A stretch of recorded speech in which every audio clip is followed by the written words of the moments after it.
Welcome to the Tabernacle of Truth. Elijah's journey to Horeb. Ahab told Jezebel everything that Elijah had done and how he had killed all the prophets with the sword. So Jezebel sent a messenger to Elijah, saying, "May the gods punish me and do so severely if I don't make your life like the life of one of them by this time tomorrow." Then Elijah became afraid and immediately ran for his life. When he came to Beersheba that belonged to Judah, he left his servant there, but he went on a day's journey into the wilderness. He sat down under a broom tree and prayed that he might die. He said, "I have had enough. Lord, take my life, for I am no better than my fathers." Then he lay down and slept under the broom tree. Suddenly an angel touched him. The angel told him, "Get up and eat." Then he looked, and there at his head was a loaf of bread baked over hot stones and a jug of water. So he ate and drank and lay down again. Then the angel of the Lord returned a second time and touched him. He said, "Get up and eat, or the journey will be too much for you." So he got up, ate, and drank. Then on the strength from that food, he walked 40 days and 40 nights to Horeb, the mountain of God. He entered a cave there and spent the night. Then the word of the Lord came to him, and he said to him, "What are you doing here, Elijah?"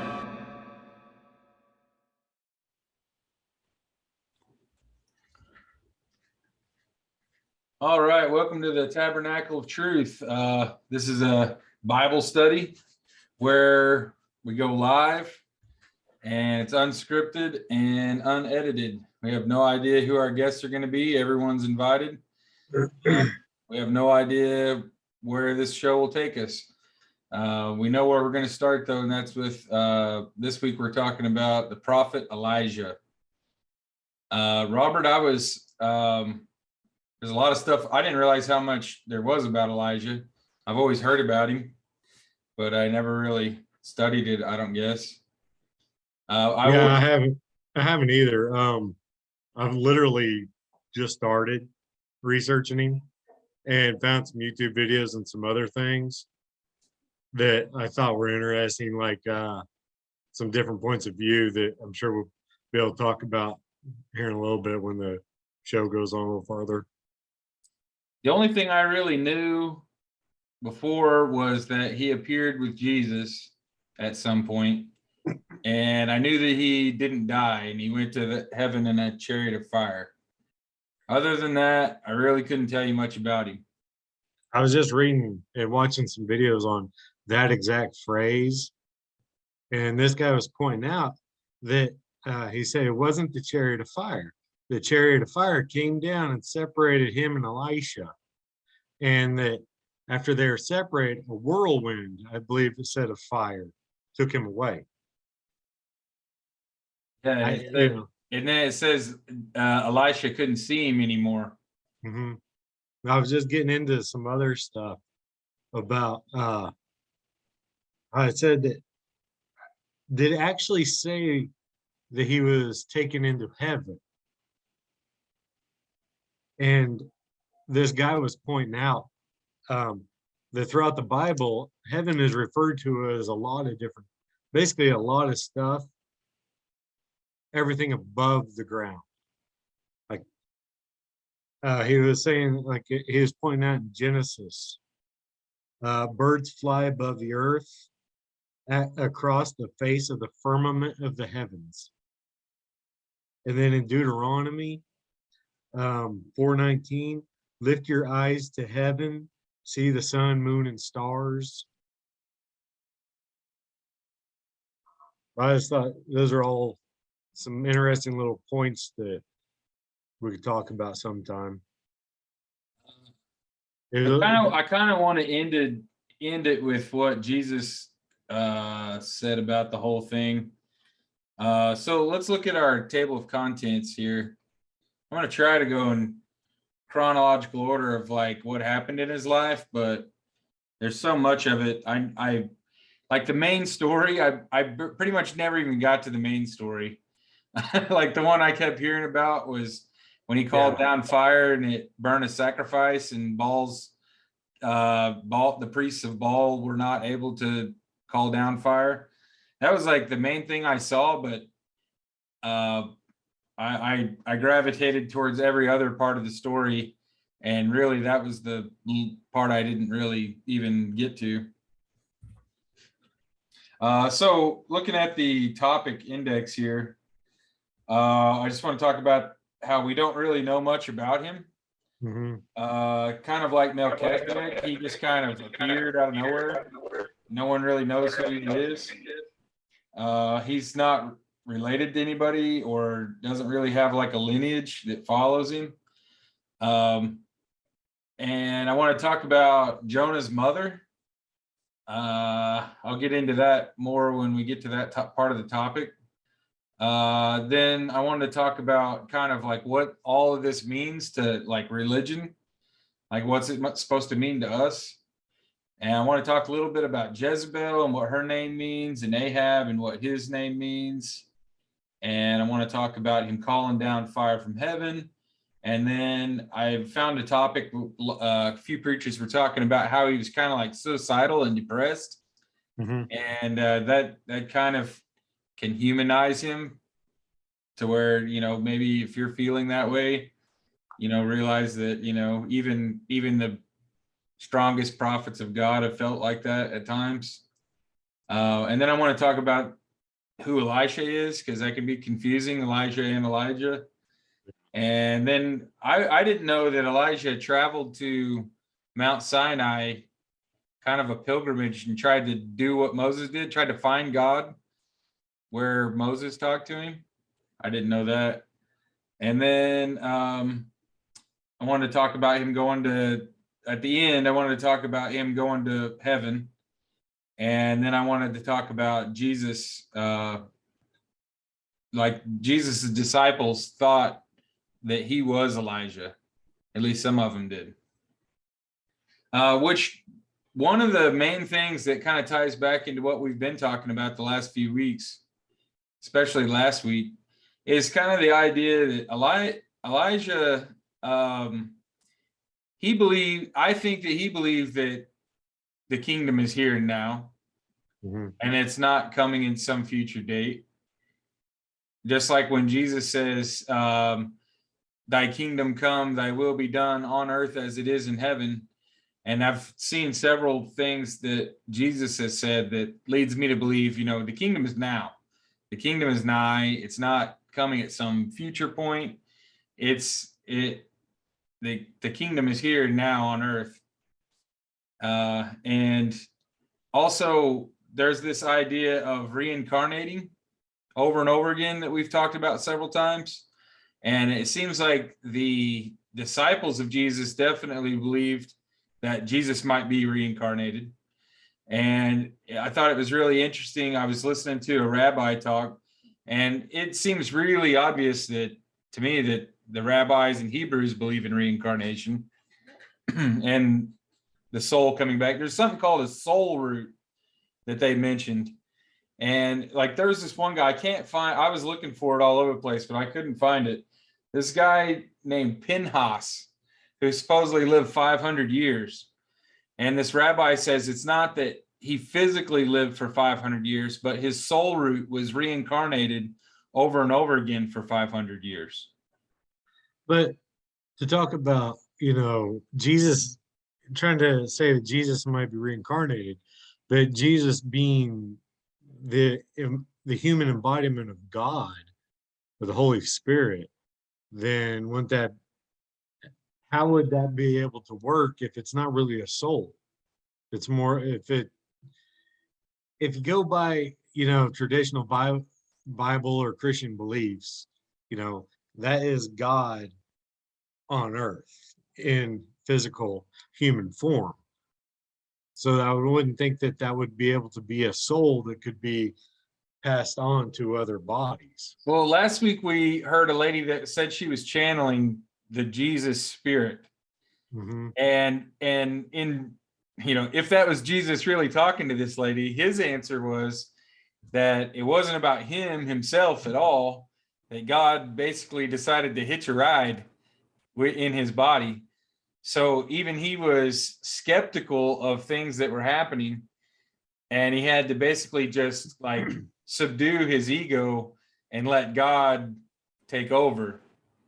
So basically, it was kind of like almost like a possession. Yes. Like a conscious soul, which wasn't really conscious in the physical aspect, had to be put aside. It'd be the Holy Spirit.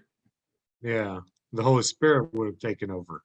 That goes back to, what we talked about weeks ago about the Father, the Son, and the Holy Spirit. Yeah. So yeah, it's for me, I don't see anything that contradicts that. I mean, from what I'm hearing Jesus say, when I'm hearing his prophets say, I don't see anything that really contradicts the idea that I mean, Jesus said he's the Son of God, and but it also says it's pretty tough. Yeah, it also talks about, I don't remember the verse. It mentioned something about, God and I are one. Right. I showed that last week on the. Yeah, I showed a meme last week of Jesus in the Jordan River, and he's saying that I and God are one in the picture. So, I mean, it would be true even if the Holy Spirit was in him. I mean, that would still. I mean, it wouldn't negate that. Maybe Wouldn't that be kind of like, like, is it the Dalai Lama? Yeah, Yeah. yeah. It's kind of like that. Well, if you want to go down that route, you could say the Pope as well. The Vicar of Christ. I look at the Pope as just being, the guy who's elected to be in charge of the Roman Catholic, as opposed to, the Dalai Lama is supposed to be the reincarnation of that Holy Spirit of theirs. Yeah, they elected the Pope. That's what's weird about it. But they still the position is called the Vicar of Christ. And if you research what the Vicar of Christ is, it's Christ embodied on earth. I mean, it's God. It's basically God on earth. So, in my opinion, he sure doesn't answer questions like he's God on earth. But who knows? Yeah. I think he's pretty lenient and liberal personally, and I guess Jesus would be accommodating to all kinds of people's needs, but I don't know. I don't see him. Well, Jesus was a servant.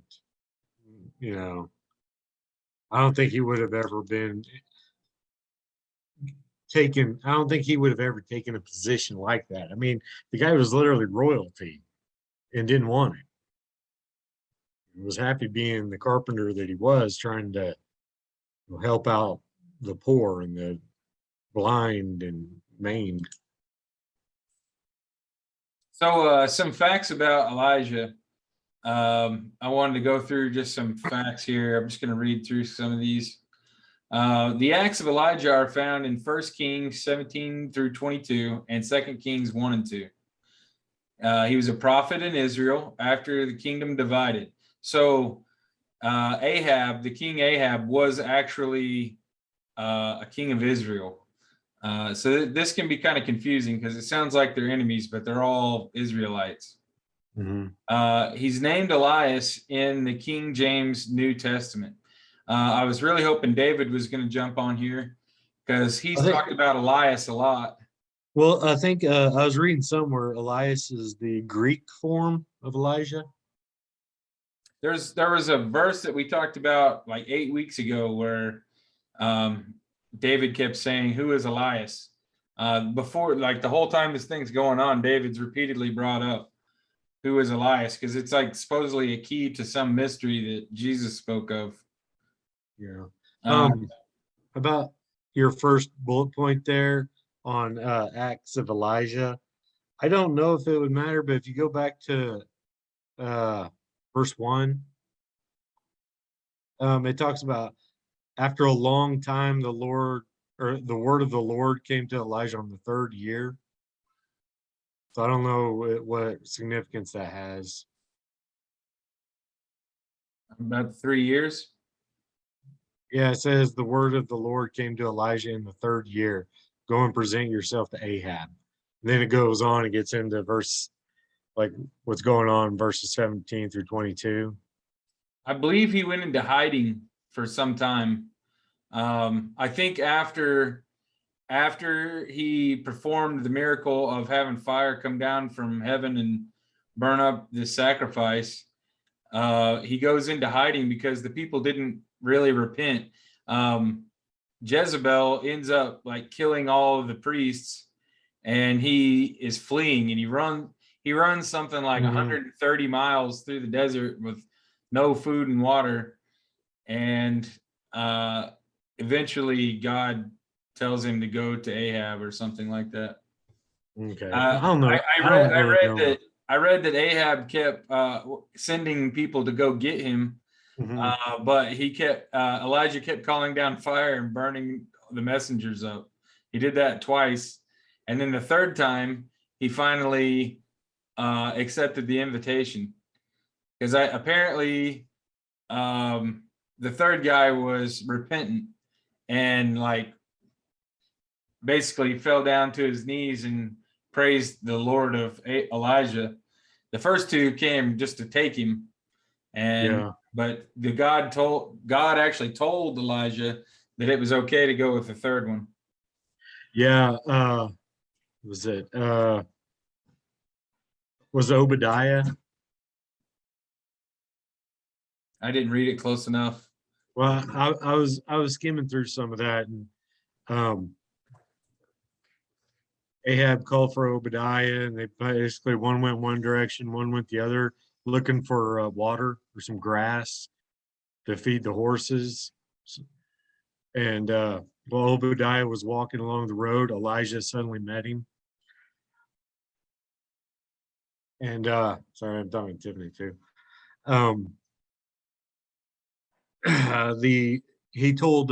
Elijah told Obadiah, "Go tell Ahab I'm here." And Obadiah is like, I don't want to do that because you're going to disappear. Ahab's going to come up here, see that you're gone, and kill me. And he's like, I won't be gone. I'll be here. That was all like the first 1 through 10 or so verses. I've got it all down here towards the bottom somewhere. Yeah, so let me just run through these facts here. Yeah. So he's a Tishbite, which means he's from the town of Tishba in Gilead. He's a contemporary, which means the same time as kings of Judah named Asa, Jehoshaphat, and Jehoram. He's a contemporary of the kings of Israel named Ahab, Ahaziah, and Jehoram. He dealt with Israel's king Ahab and his wife Jezebel. He exposed and killed the prophets of Baal, which I didn't realize that was Beelzebub. There's several places where he calls for Beelzebub, and everyone probably knows about that as being the goat Pan looking character. I thought it was like Beelzebub and Baal. I thought they were 2 separate. I did too, but I was reading something down below here that was saying that they were calling for Beelzebub. So I'm assuming that that's the same Beelzebub. I don't know if the spelling's different or what, but it sure looks the same. So he meets with God on Mount Horeb, which is Mount Sinai. He called upon Elijah to follow him. He brought death upon, He called upon Elisha? Yeah, Elisha. Okay. Brought death upon Ahaziah, king of Israel, and upon Jehoram, king of Judah. Like Enoch of old, Elijah did not die as men normally do, but was taken by God into heaven. He was taken up into heaven in a whirlwind. Elijah experienced and performed many miracles. Paul uses him as an illustration in Romans 11, 1 through 5. James does too in James 5, 16 through 18. And John the Baptizer likened him in Malachi 4:5 and Matthew 11:12 and Luke 1:17. He appeared when Jesus was transfigured in Matthew 17. Over here, it shows his name, just like every other person we've talked about in the Bible. His name means something. And it says his name means, my God is Yahweh in Hebrew. You think they, kind of off the topic, you think when they named him that back then, if they decided that it was going to be, if it was going to be that meaning, his parents like, look, I'm going to name him Elijah and I'm going to make it this meaning. It doesn't say anything about his parents. It doesn't say anything about who he came from. It doesn't say anything about who his descendants were. I'm thinking, well, for one thing I saw was that when he was before King Ahab, his name would have really insulted them, like right off the bat. He wouldn't even have to say anything to be controversial, because they all worship Baal, and all their names were like, even Jezebel has something to do with Baal. It's something, I'll show you here in a little bit. Her name means something along the lines of, where's the prince? And it refers to Baal or something. And so walking up and saying, my God is Yahweh, would automatically make you like the enemy of the king. Like as soon as you said something, as soon as you said your name, you wouldn't even have to go further than that. It says, we don't know much about his past. When prophets are first introduced in the Bible, we are usually given some family lineage. Not so with Elijah. We only know he comes from the town called Tishba. It's almost like Elijah comes out of nowhere. However, he could not have come at a better time. At this point, the Israelites are the furthest from God that they had ever been. They desperately needed Elijah's ministry more than his history. So we don't really know anything about him. I was listening. This is the rabbi that I was listening to. Mm-hmm. And I've got some notes here of some things that he said I thought were interesting. First of all, they put this happening about 900 BC. So it would have been half a millennium before Jesus. And I was looking at it. Usually they name the person, like kind of like in modern day, they say Osama bin Laden. The bin part of bin Laden means the son of. Mm-hmm. And so normally it would have been like so-and-so bin so-and-so. And they don't do that with him.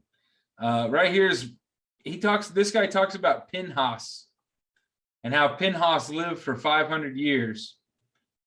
And he's saying that it had the same soul root. I think this soul root concept has to do with this Kabbalah, the tree of life. What they believe is something like a soul is a branch, like a tree branch, and like all souls are connected. And so like every insect would be like a small little branch on this soul root. And so and there's like 144,000 spirits on this soul root, but then it like branches off, and I don't know, it's this huge, they've got all these like really in-depth theories about how all souls are related to each other and how they're on like certain branches of soul. I don't really understand it all for sure, but I have read a little bit about it. But I think what he's talking about is this soul root from Kabbalah. And I think he's saying that we're reincarnated over and over again. And I think he's saying that there was a guy named Pinhas who was resurrected a bunch of times. I couldn't find anything about a guy named Pinhas or anything even close doing a Google search. But some people believe that he possibly could have been resurrected as Elijah. And some people say that Elijah and Jesus were the same. Like in Matthew, they say something along the lines of Jesus asked the disciples, "Who do you think I am?" And some of them say Elijah. Yeah. But some say John the Baptist, but he met John the Baptist. So I don't understand like how that could be. Yeah, I've seen some different stuff where people have said like Jesus and this person might have been the same guy, or Jesus and this guy were the same guy. Yeah, I've heard the John the Baptist part, and I'm like, I agree. He met John. So how could you resurrect into someone that you met? Yeah. I don't get that either. Probably the most interesting thing that he said, though, was he was talking about Jonah's mother. There's a story where Elijah, it says, a woman that sustained Jonah with miraculous, that should say Elijah, when a widow woman that sustained Elijah with miraculous, never-ending jugs of water and bins of grain for 2 years. Her son dies, and Elijah resurrects him. According to tradition, this boy grew up to be Jonah.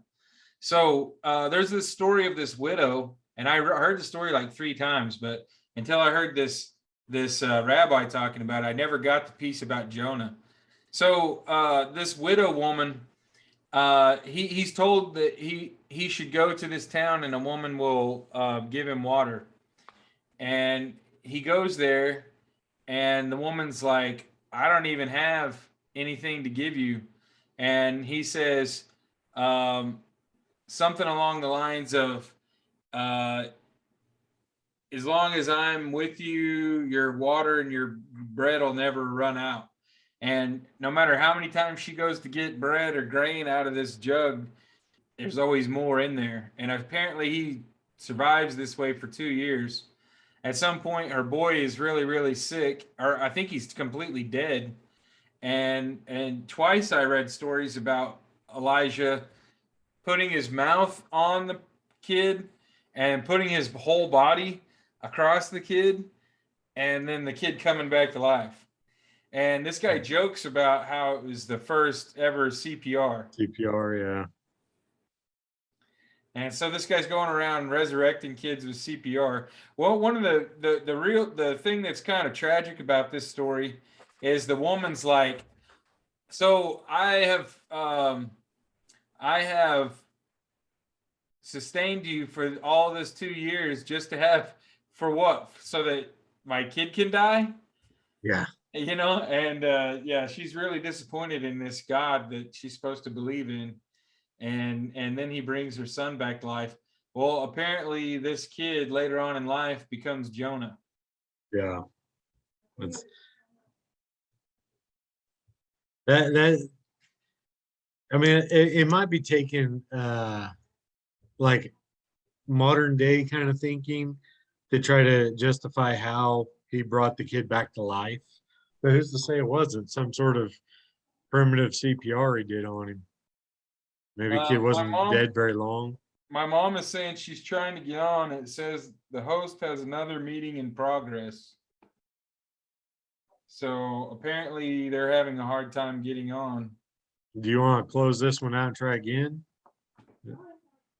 I guess so. I'll try to stitch them together. Okay. All right. Let's get back on in 5 minutes. Okay.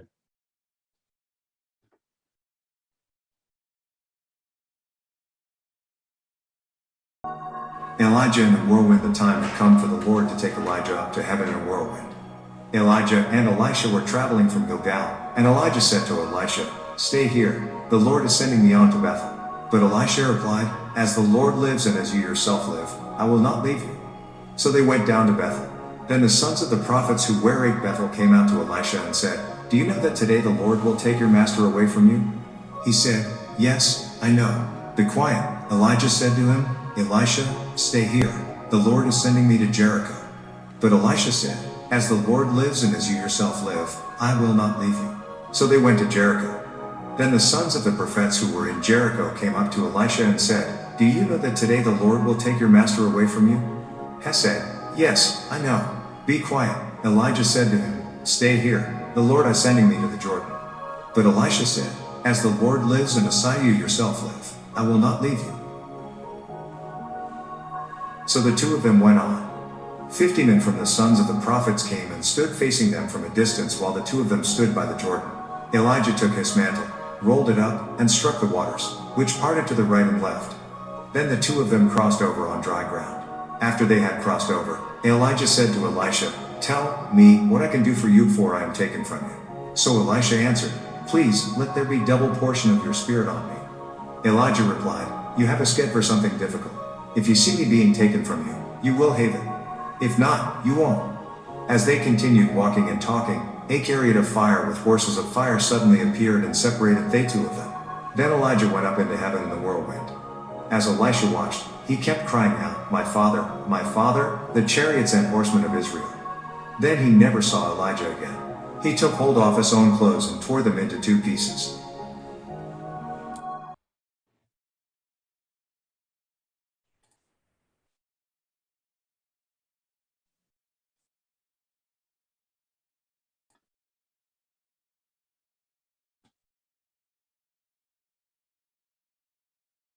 Can you hear me? Yeah.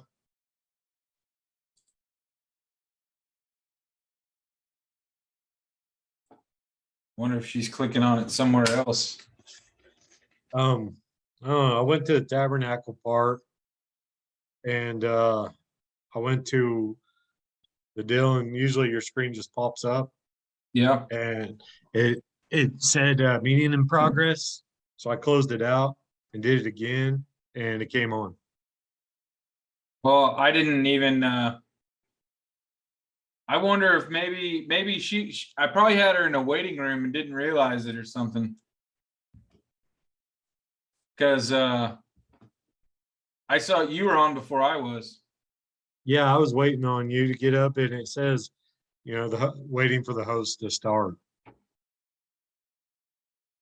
wonder if maybe she was in some kind of waiting room. Because before you got on there a while ago, it was just said waiting for the host. Then when I got out, started over, it said that you had a meeting in progress. So I exited out and then came back in. Sending her a message that we're on now.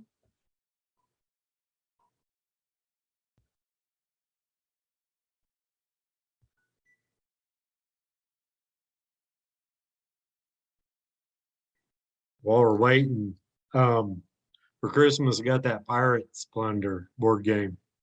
Oh, cool. I haven't played it yet, but it looks pretty badass. Yeah. That was the one. What was? Can't you build a ship?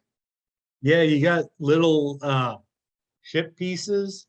I think Tiffany put it up, and then you get little life, like little red pegs that represent your lives, kind of like the life board game. You put them on there. Yeah.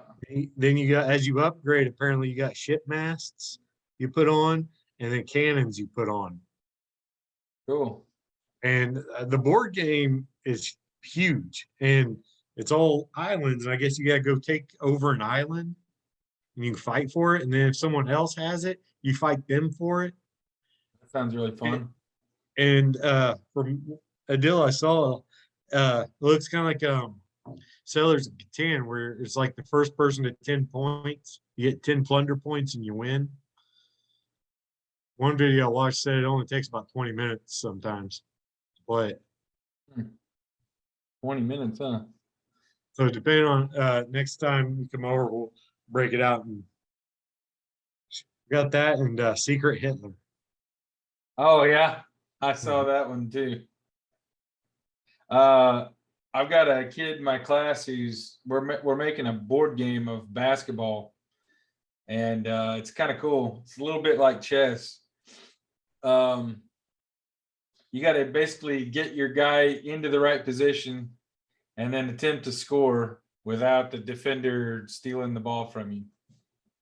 And we're going to be making the actual pieces, little plastic pieces that go around. We're going to be 3D printing them.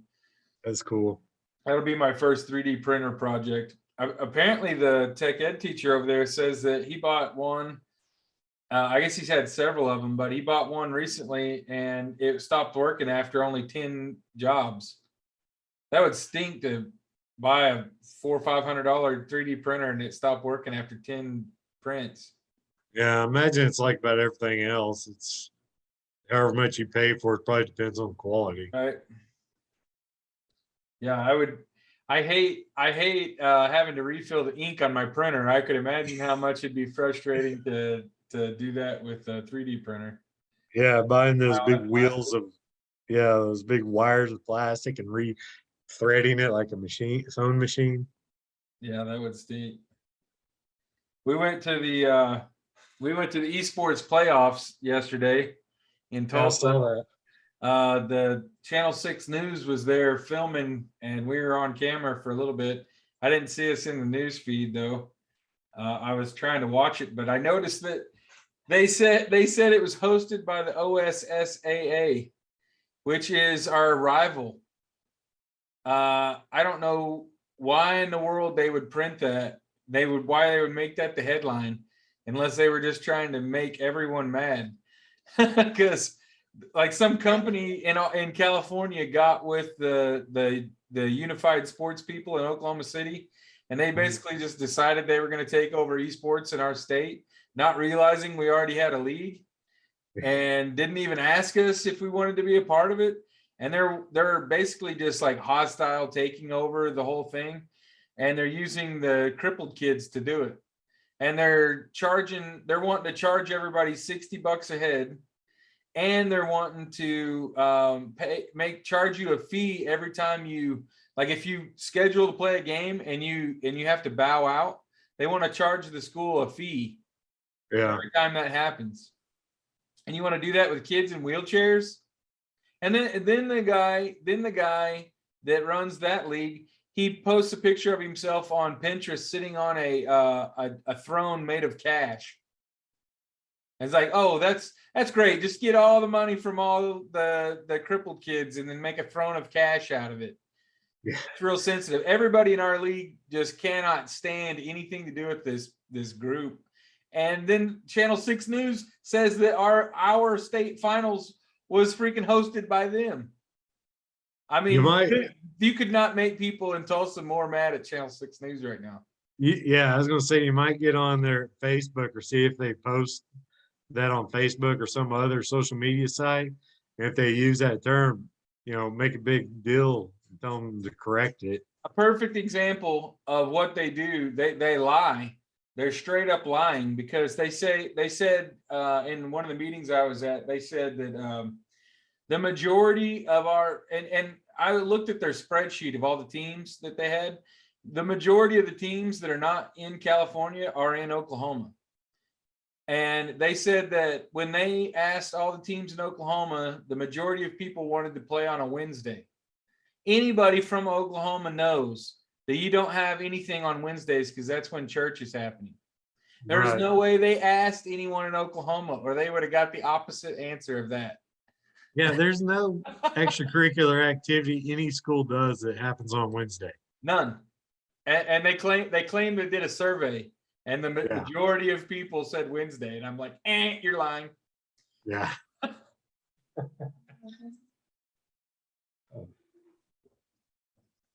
Well, I guess Mom's not getting on. I'm gonna have to call her. Yeah.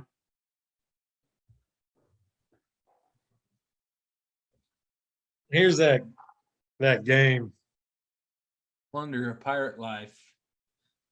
So is the board like literally the size of your whole kitchen table? Yeah, damn near it. It's I'll show you. This is the tile. Hello? And there's 6 of them.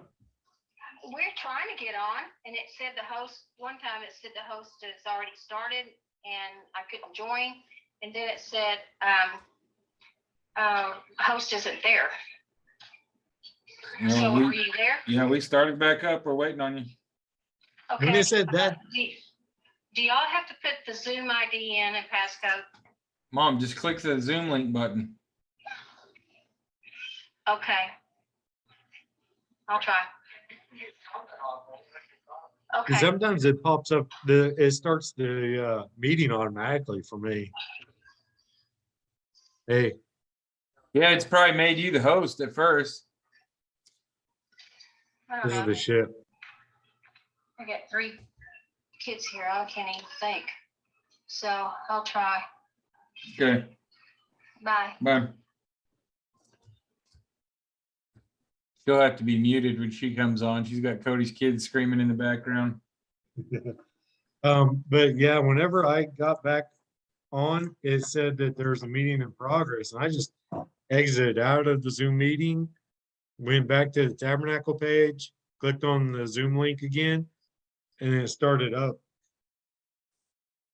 I ordered a new game on the virtual reality. It's called Blade and Sorcery. I think it is Blade and Sorcery. It's a little like Skyrim. It's more realistic than most of the other games that are on there. But boy, it'll freak you out. Because you'll think you cleared a whole room full of people, and all of a sudden you turn around and there's a guy hitting you with the club from behind. You don't even see him coming. It's a little bit stressful because there's like people shooting arrows at you from places, and you're not really sure how to get where they're at. It's pretty cool. The cool thing about it though is how when you grab, like if you got a two-handed sword, like the sword swings different depending on where your hand is on there. So it's really using physics. Like, and you can control things with your mind. So like you can't really like bend over and grab a sword. You have to like use mind control to like lift the sword up and then try to grab it. It's a little awkward sometimes, but it's pretty cool. It's a lot like Skyrim. All right, so me and Robert are talking about Elijah.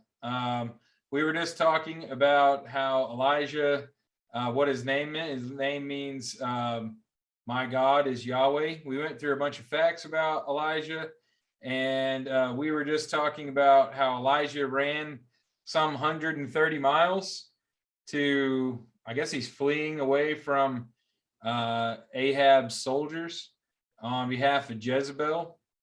Jezebel is the wife of King Ahab. These are 2 paintings that I got off of Wikipedia that depict Elijah. These are the 2 times that he saved a little boy's life. First of all, he saves the life of a poor woman. Then he saves the life of a rich woman after that.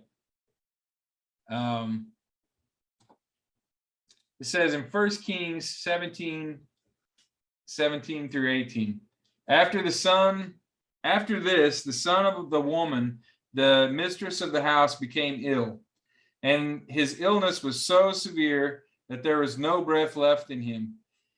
And she said to Elijah, "What have you against me, O man of God? Have you come to bring my sin and remembrance and to cause the death of my son?"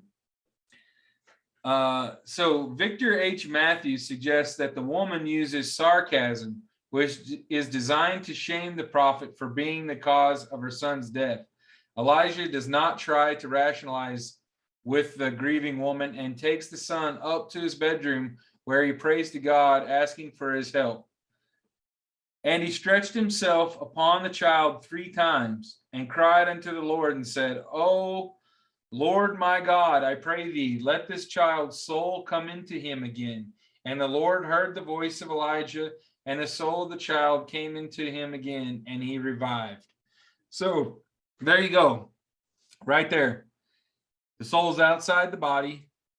It's off in some place with God. He says, "Bring him back to me." The kid comes back into the body. The body's alive again. In my opinion, if you don't believe in out-of-body experiences, you don't believe what the Bible says. I think that we have been so accustomed to a scientific world that people have lost all idea of what magic is.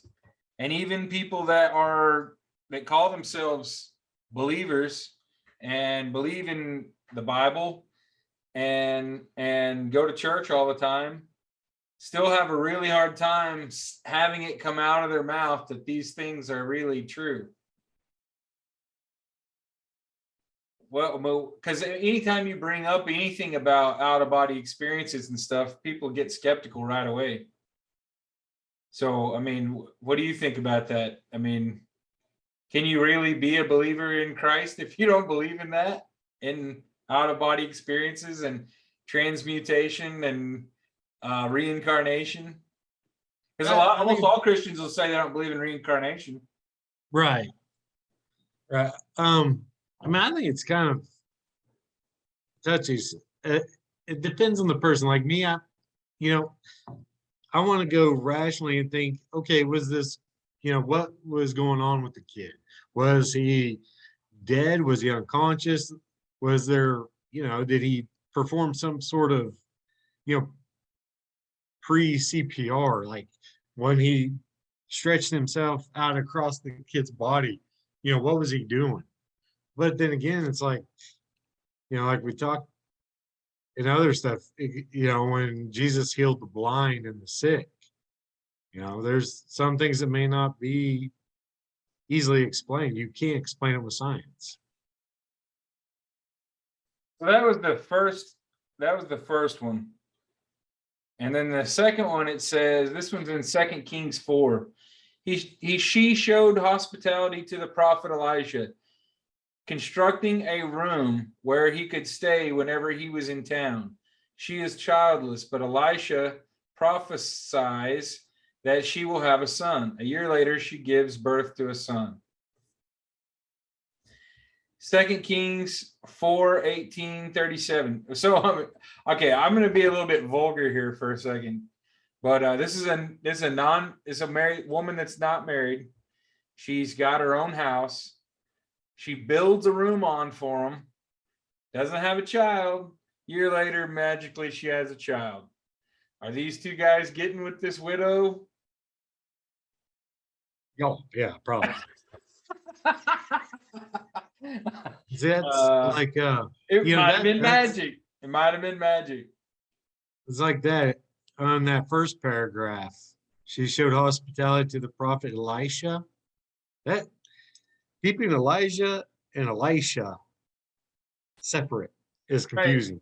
Right. We're going to talk about that here in just a little bit. So yeah, in this story, Elisha is not Elijah, not the same person. This would have been the student of Elijah. Now, if Elijah's name means my God is Yahweh, then it's rational to believe that Elisha means something similar. Let's look it up real quick. Yeah.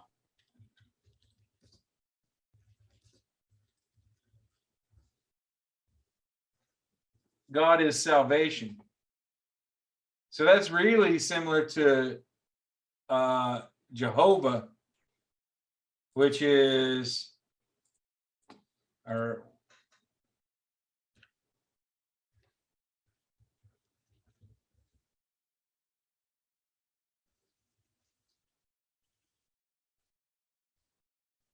like Yeshua. Remember we read about Yeshua.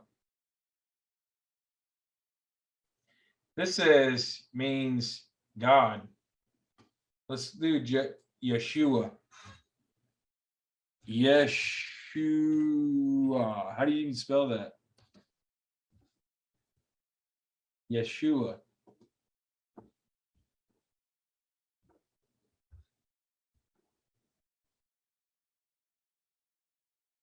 We read that last week. We read that it meant salvation. So Elijah means my God is Yahweh, and Elisha means God is salvation. Yeah. So if you broke that down in half, I wonder if does Eli mean one thing and Jah mean something else? That's what I was wondering too. According to this, Yeshua means he saves, to deliver, to rescue. Translated to he saves. So that's kind of like God is salvation.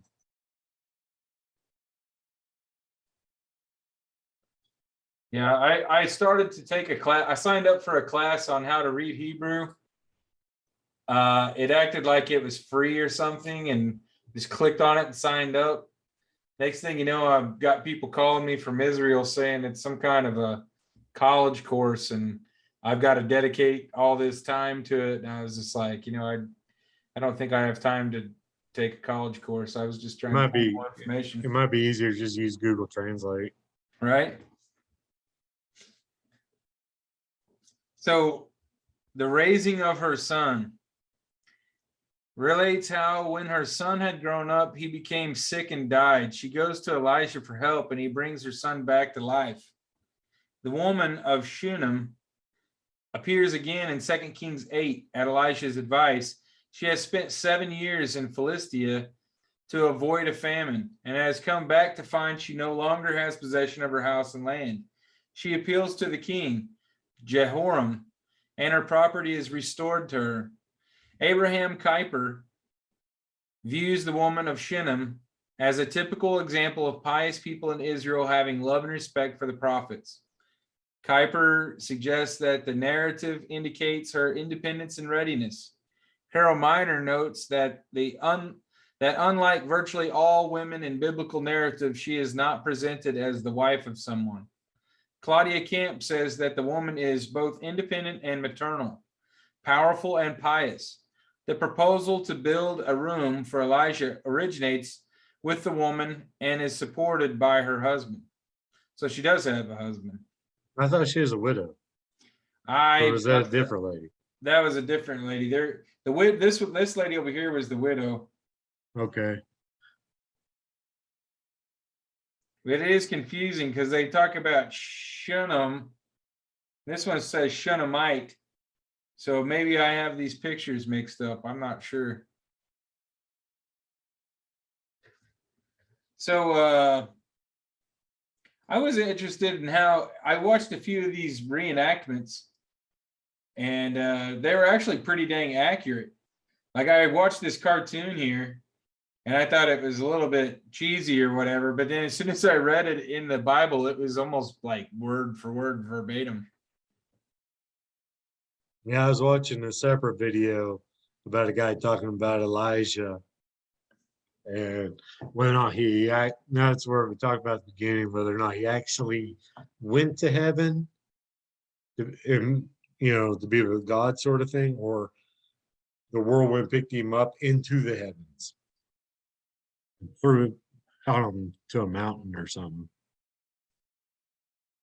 This I don't know if you can hear this or not, but this is a pretty good visual.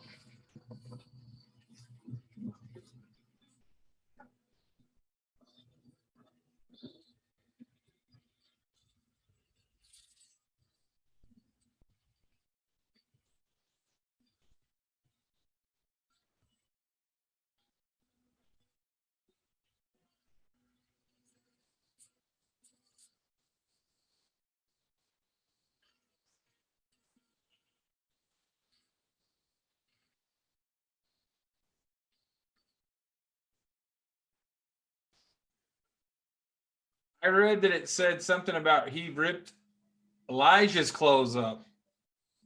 I don't know why they're having him rip his own clothes off.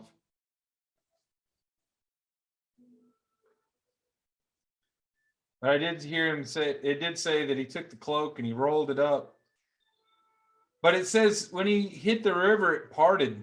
Right here, you don't see it part.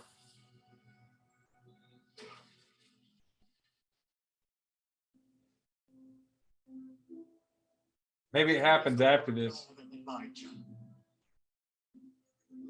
Oh, there it goes. I must have stopped it early.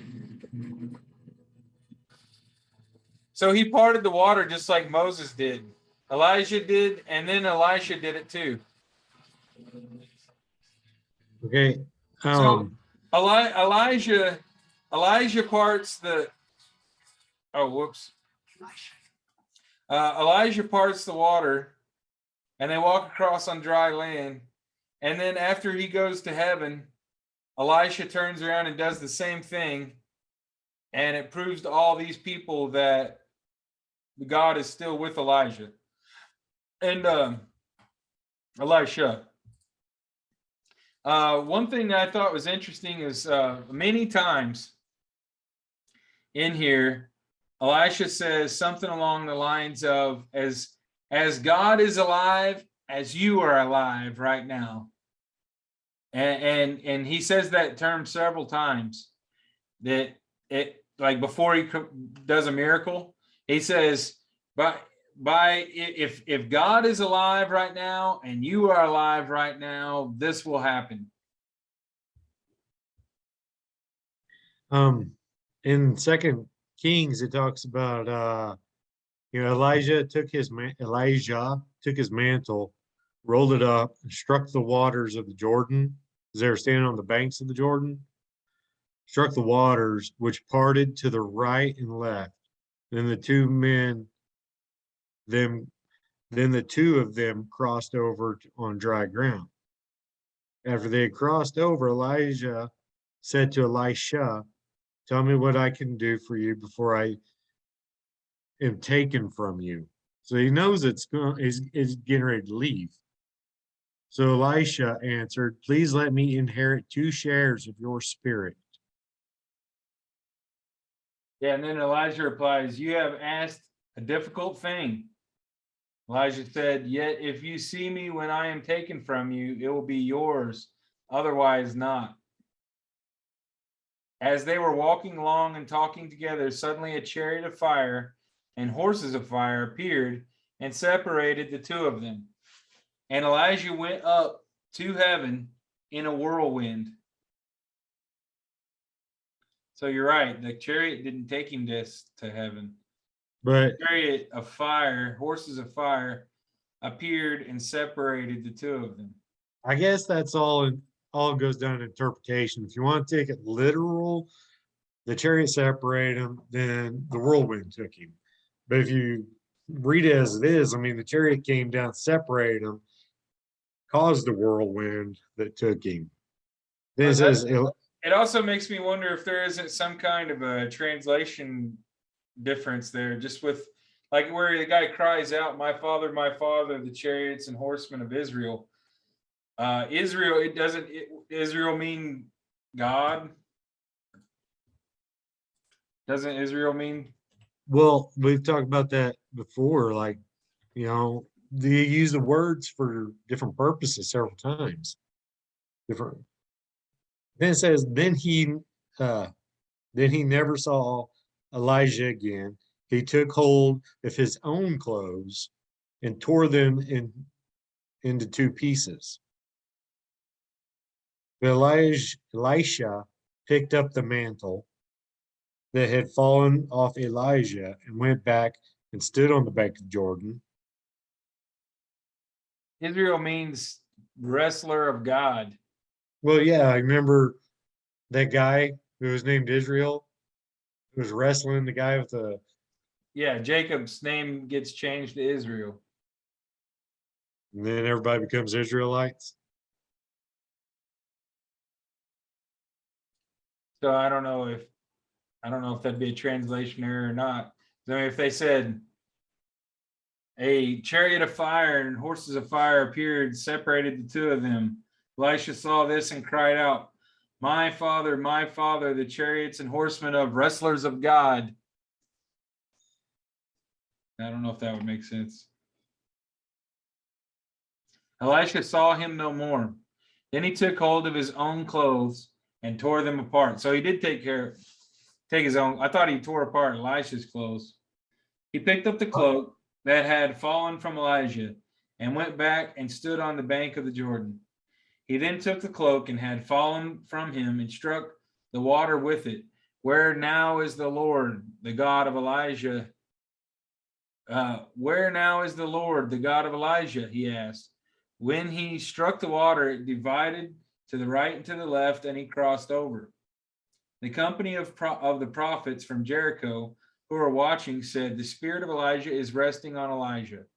The spirit of Elijah is resting on Elijah. That reminds me of when John the Baptist saw the spirit resting on Jesus. It was a dove that didn't leave his body.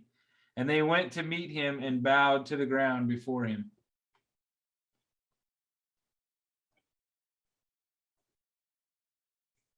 So he took up, he picked up in my version, I've got on the phone Holmes Christian Standard, and it refers to the mantle, where yours says cloak.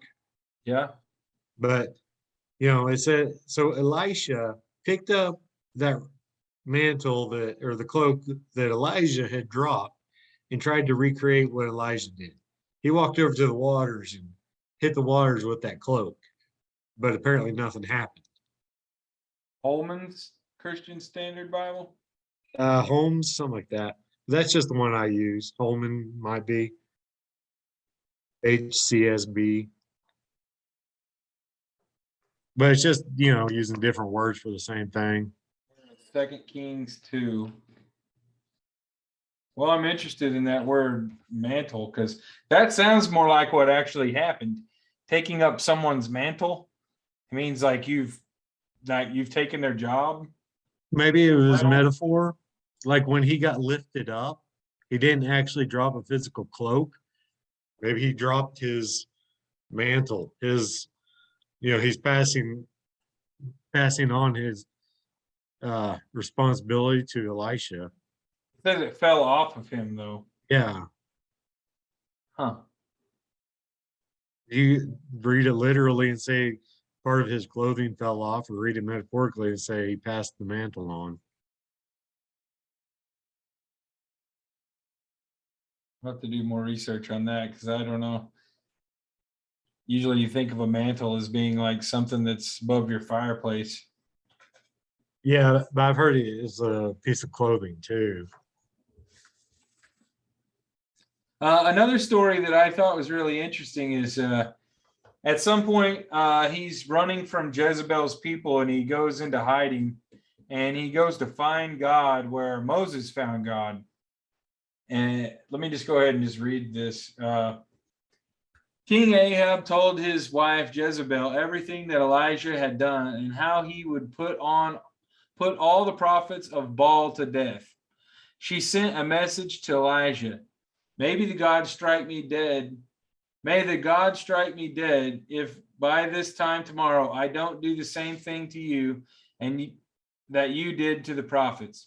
Elijah was afraid and fled for his life. He took his servant and went to Beersheba in Judah.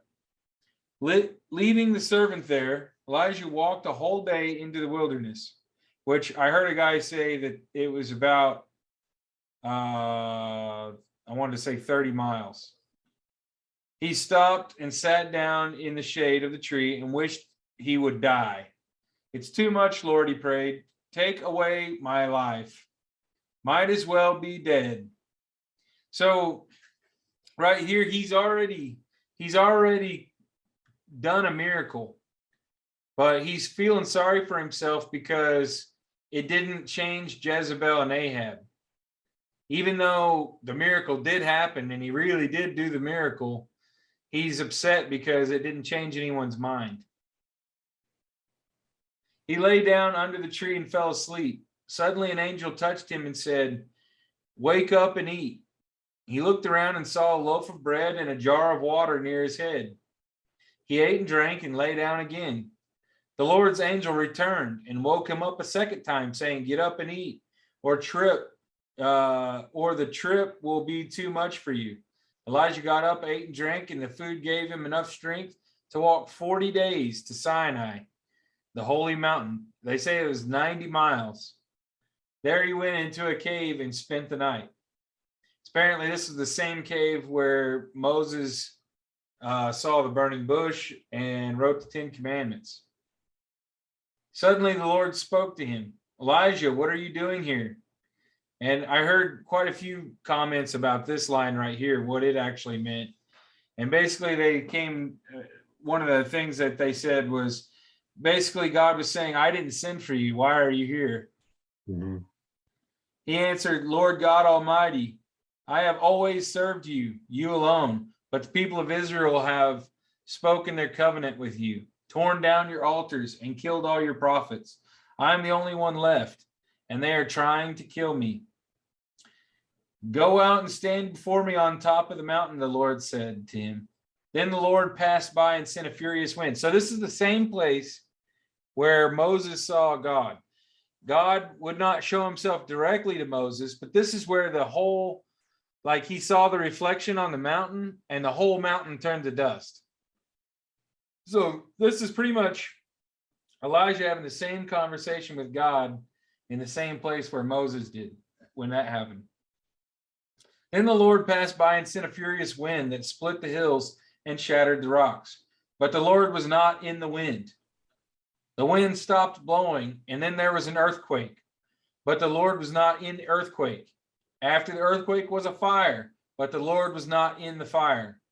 And after the fire, there was a soft whisper of a voice. So, okay, he's there on Mount Sinai trying to see the burning bush, right? That's how Moses saw him. Moses saw him destroy a mountain. Moses saw him in a burning bush. And so he's trying to find God, because even though God talked to him before, like immediately after he did all of his miracles, the prophecy left him. That's why he had to go out and go into hidings, because God stopped talking to him after that. And what this rabbi was saying about it was something along the lines of God was trying to say that, I performed for you because you asked me to, but that's not how things work. You don't just ask me to do things and I don't just do them. And right here, he's kind of discovering who God is. And he's saying God is not the wind, God is not the earthquake, he's not the fire, but he's a voice inside your head. And I think this is to me this is kind of the same thing that everyone kind of understands on their own time eventually. But I think it's interesting, this dialogue that he's going back and forth with so early in the biblical history. To me, it sounds something that like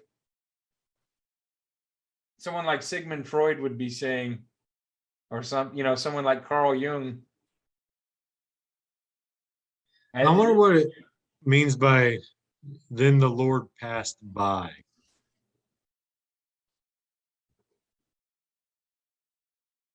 What's the meaning behind that? The Lord passed by and sent a furious. So he just kind of stopped by, or just that? At number 11, go out and stand before me on top of the mountain. The Lord to him, then the Lord passed by. I guess kind of like he came by there, caused all this stuff, but he wasn't in it. You're not going to see him. You're not going to see him there. He didn't stop by to say hi. I don't know. One person was talking about how churches sometimes attribute bad things like disasters to God. Yeah. And I thought it was interesting to point this out, when you're comparing, say, to a Southern Baptist church or something. Like, I personally stopped going to a church when Katrina happened. There was a church I was going to, and the preacher basically said that Katrina destroyed New Orleans because of prostitution. Right.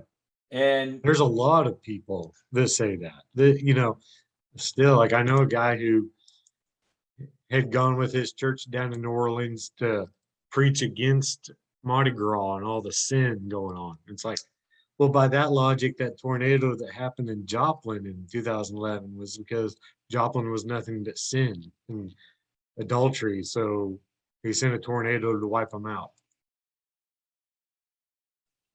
yeah, I have a hard time I guess it's possible, but what lesson could be learned from that? I believe that in most of the stories in the Bible, God always left a few survivors to tell the story. And I don't know. I'm assuming there probably is a lot of prophets in New Orleans that are probably telling stories, but I haven't heard a significant explanation to who got Well, I saved. mean, by that logic, I mean, New Orleans is in the South. It's a very religious area, the whole region. So by that logic, why hasn't Las Vegas been wiped out? Or LA or Hollywood or anything else. When Elijah heard it, he covered his face and his cloak and went out and stood at the entrance of the cave. A voice said to him, Elijah, what are you doing here? So that's the second time it asked him what he was doing there.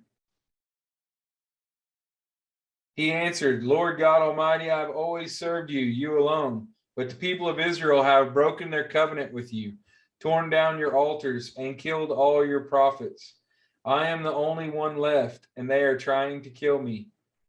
The Lord said, return to the wilderness near Damascus, then enter the city and anoint Hazael as king of Syria. Anoint Jehu, son of Nimshi, as king of Israel. And anoint Elisha, son of Shaphat, from Abel Maholah, to succeed you as prophet.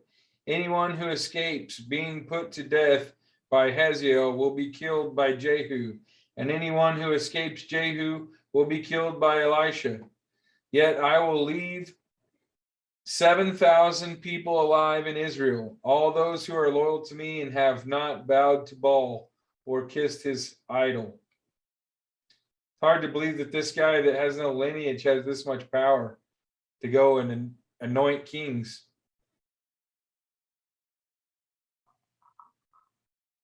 Right?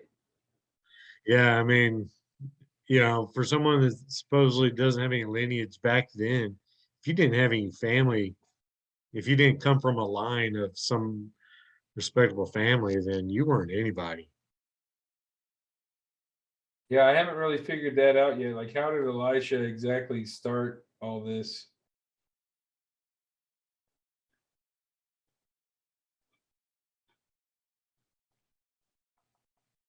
So let's look at who Jezebel is real quick.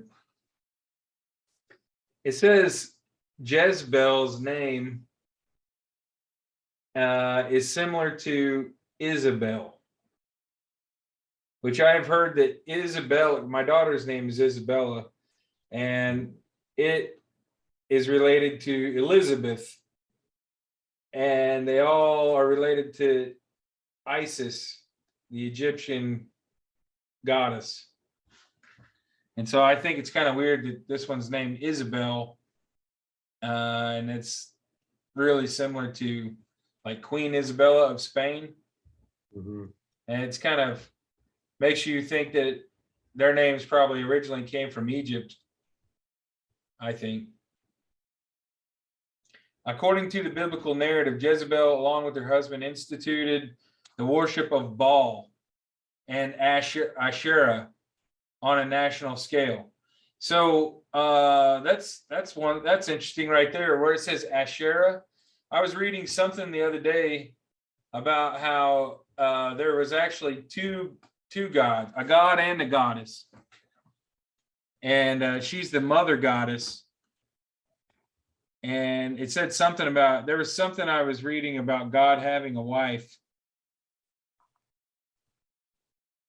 But these were Israelites. So even though it was God having a wife, the God they're talking about is Baal, not Yahweh. In addition, she violently purged the prophets of Yahweh from Israel, damaging the reputation of the Omride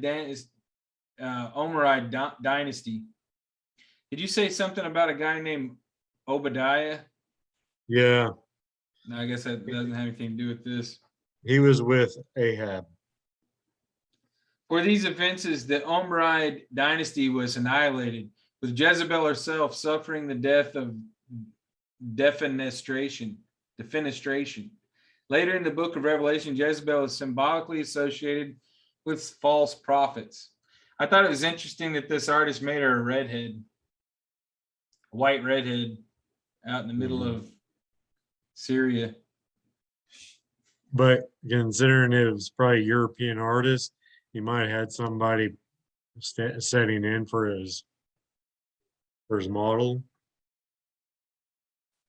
It says Jezebel is the Anglicanized translation of Hebrew, Isabel. The name is best understood as meaning, where is the prince?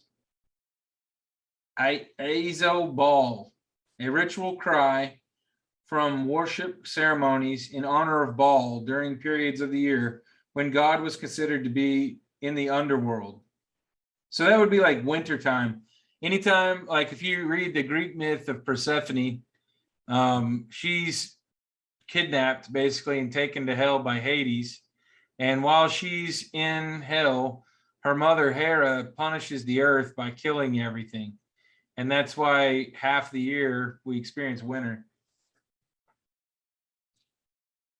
Alternatively, a feminine Punic name noted by the Corpus Inscriptionum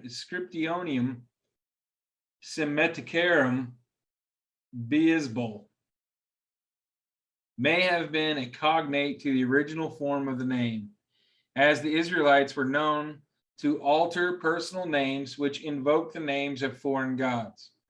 Instances for Baal: Mephibosheth and Ishbosheth.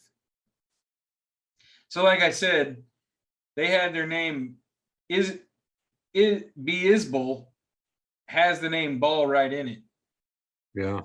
And so for Elijah to walk up and his name mean Yahweh is my God instantly makes him a heretic to these people right away. Well, especially when you walk into a kingdom where they've just made it the national law that Baal and Ish, whatever, those are our gods. That's who we're going to worship.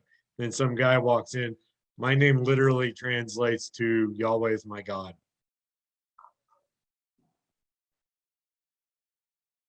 It says Ahab, seventh king of Israel, huh? That goes back to, you know, who was Elijah's parents? Was Elijah originally his name? Did he change his name to piss off a lot of people? That's what I was thinking at the very beginning.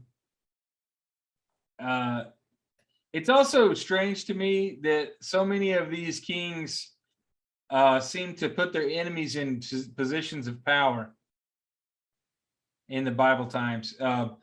I've heard it likened to like when China and different places, they'll send over, and we've done it in America a lot too, where we'll take some of their best and brightest people and we'll put them to college over here and then send them back to have them be puppet leaders. So like, for instance, almost all of the leaders of Pakistan, Afghanistan, Bin Laden himself, they were all educated in America.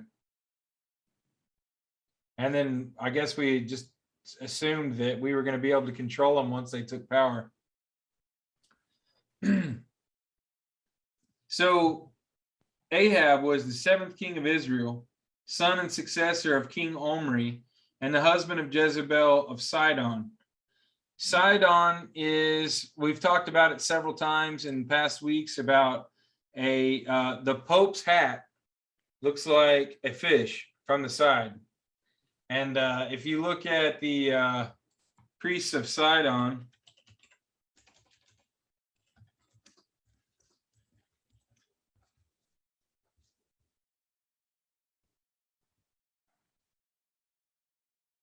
the one I remember seeing this on like Ancient Aliens or something, they had some kind of hat.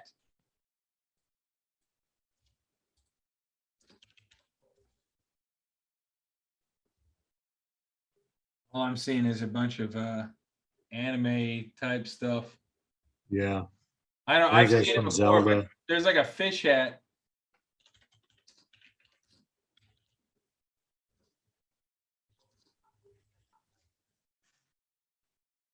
Yeah, that fish hat. It looks like a fish's mouth open.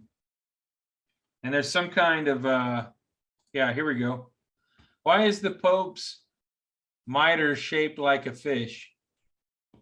Oh, it says Dagon, not Sidon. So Dagon's a different thing. It says that the head of Dagon, the fish god of Babylon. And then this is the mitre of a bishop. It even has a jewel right there in the front, so it looks like an eye. It's like one thing that I thought was interesting, I heard somebody say the other day, was about, like, when they talk about the whore of Babylon, who is the whore of Babylon? And we think about it being Babylon, but it's not the whore. Babylon isn't the whore. It's Israel.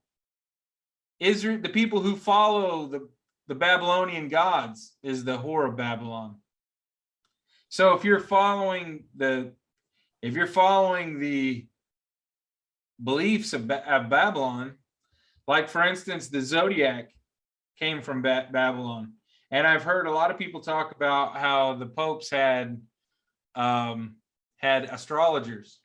And apparently the biggest astrology library in the world is at the Vatican.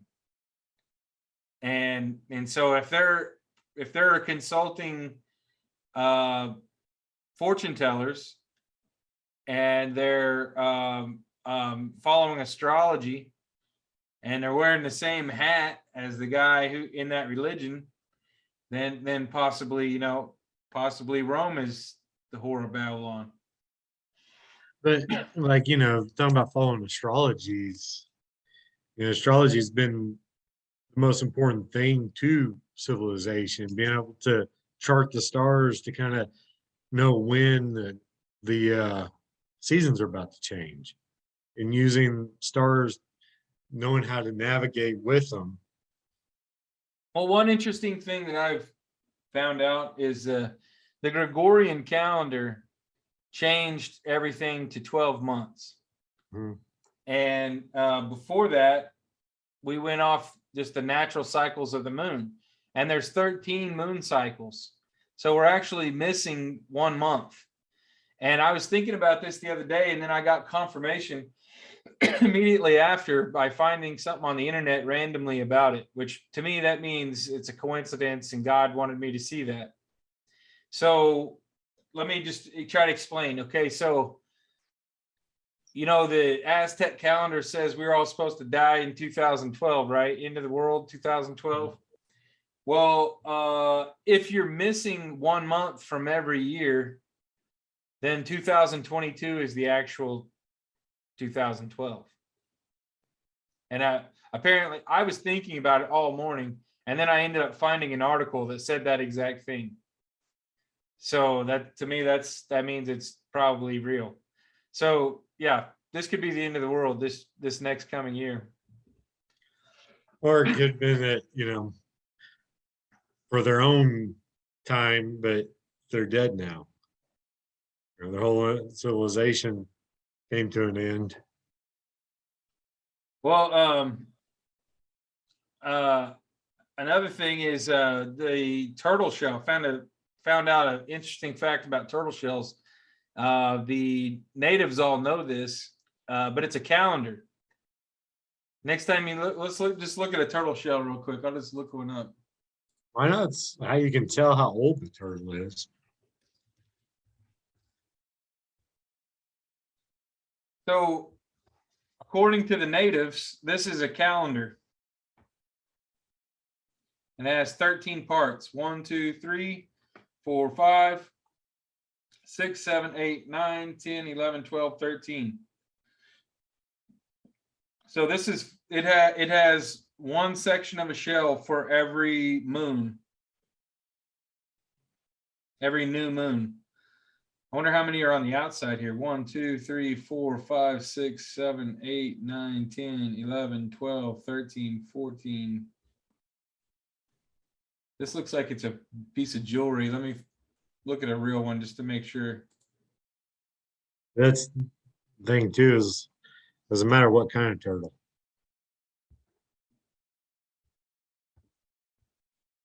One, 2, 3, 4, 5, 6, 7, 8, 9, 10, 11, 12, 13, 14, 15, 16, 17, 18, 19, 20, 21, 22, 23, 24. Did I start right there? Is that 24? I don't know. I got my video thing in the way. I really wonder.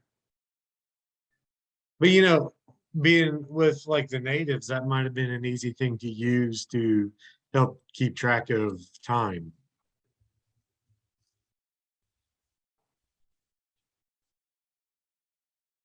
Well, here's a calendar right here. 13 moons on its back. Shows 28 around the outside. Wonder what the significance of the 28 is. All right, Maybe so they're 13 moons and 28 days on all turtle shells. This equals 364 days, plus 1 day of rest. All indigenous people around the world knew the wisdom of the turtle and followed a 13-month calendar. After all, there are 13 moon cycles in a year, 27 to 28 days per cycle. It's always as if white man subtracted 1 month in order to sever the connection between the people and the sun and the moon and the stars, which are themselves a giant clock. But it says natives, but which natives? Which tribe did this? Did several tribes? And you always Well, they It definitely was the Iroquois for sure. right, But they all believe, the thing is, even all the way up to Alaska, they all believe that a woman from the stars came down and God was a giant turtle, and he came up out of the water and created an island for the woman to stand on. Kind of like we were talking about last week, a star seed.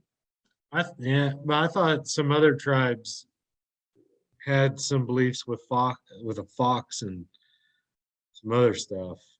There's lots of variation stories. Yeah, I had a class talked about some of the Native American history, and some of them believe the giant tortoise came up and that was the creation of everything. Well, here they got Thanksgiving right here. It's right on the calendar. This one must be November. But I wonder too, is like, you find something like a tortoise shell, and it was an easy thing to use to try to keep track of dates when you didn't really have anything other than maybe some skins, some animal skins to ride on. Well, it's pretty dang convenient. Yeah. It seems like it's a hard thing. It'd be a hard thing. You'd have to kill every turtle in the world to cover up that little secret. Yeah, but the thing is, once the turtle shell's decayed, all the bits and pieces will fall apart. There's more than one turtle. Yeah. But I wonder how, but that's what I'm saying, is like, it was an easy thing to use. Like, if you're, before electricity, you're using the stars and the moon, and okay, every You have time a pet this turtle. You don't have to wait for it to die. yeah, but every time the moon, you figure out thousands of years ago that, there's so many cycles of the moon, then you're sitting there with turtle shell and you're counting them, 20, 30,000 years ago. You go, hey, that can correlate to the phases of the moon. So I can start keeping track of that. Finding somebody, used it as a tool. The first, was it 10,000 years ago, 50,000? I imagine they probably started off with like a stick in the ground and keeping track of, putting a rock down where the shadow was, just playing with the shadow, and they figured out, oh, there's a correlation here. And then once they found out, how many moon cycles there were, then all of a sudden they're like, hey, that turtle's got the exact same number. Yeah. And I imagine they were like, oh, God's talking to me. Great turtle spirit. So then that was a rabbit trail. Let's talk about when Elijah called down fire a little bit. It says they doused the whole area with water. And there's one guy who postulated that there was a chemical somewhere in the desert out that way. And apparently it really is available there, but there is a chemical that you can use that catches water on fire. Like oil, petroleum. Some kind of like a rock that they've, magnesium or something like that. Greek fire. Yeah. In this article here, I didn't want to read the whole thing, but I did find it pretty interesting. Let me see if I can find the part where I was reading I thought was interesting. Luke 9:51 through 56.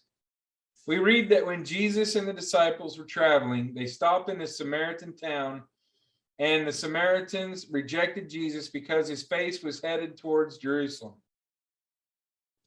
This upset the disciples. They said to Jesus, "What shall we do? Shall we call down fire like Elijah did?" Elijah called fire down from heaven more than once. Which time were they talking about? Not about Mount Carmel. They were talking about something that actually happened in a village in Samaria. When Ahaziah, the son of Ahab, had been king for about a year, he fell through the lattice on the porch and hurt himself. As he lay in bed, he wondered if he was ever going to get up. So he asked his servants to go there. Here's where I got Beelzebub. Go to Beelzebub, the god of Ekron, to ask if he would ever get up. God told Elijah to go to these people on their way to Beelzebub and talk to them. Elijah met them and said, "Isn't there a God in Israel? Why would you go to Beelzebub to ask questions?" He said, "I can tell you that the king is not going to get up out of bed." They went back and reported this to the king. The king called in one of the captains of 50 men and said, "You go get Elijah and bring him here. I want to talk to him." So the captain went. Elijah had gone to the top of a hill, and the captain went to Elijah and said, "The king wants to talk to you. You come with me, and we are going to talk to the king." Elijah looked at him and said, "If I am a man of God, fire will come down and consume you." And it did. The captain and all 50 of his men were consumed. When Ahaziah learned this, he sent another captain. The same thing happened again. So Ahaziah got a third captain and sent him. But this time, the captain came to Elijah, got on his knees, and said, "Please find my life precious in your sight and the life of my men." And the angel told Elijah that it was safe. He could go with these men and see Ahaziah. So he went to see Ahaziah and said to him, "You're not ever going to get out of bed." And Ahaziah never did. Now the important point is, who was it that destroyed those two captains and the 100 men? It was God. The men had been given many opportunities to return to God. Apparently the God who knows everything knew that the first two captains and their men had wicked hearts, but the last one was repentant. Jesus said, "I came to save and not to destroy."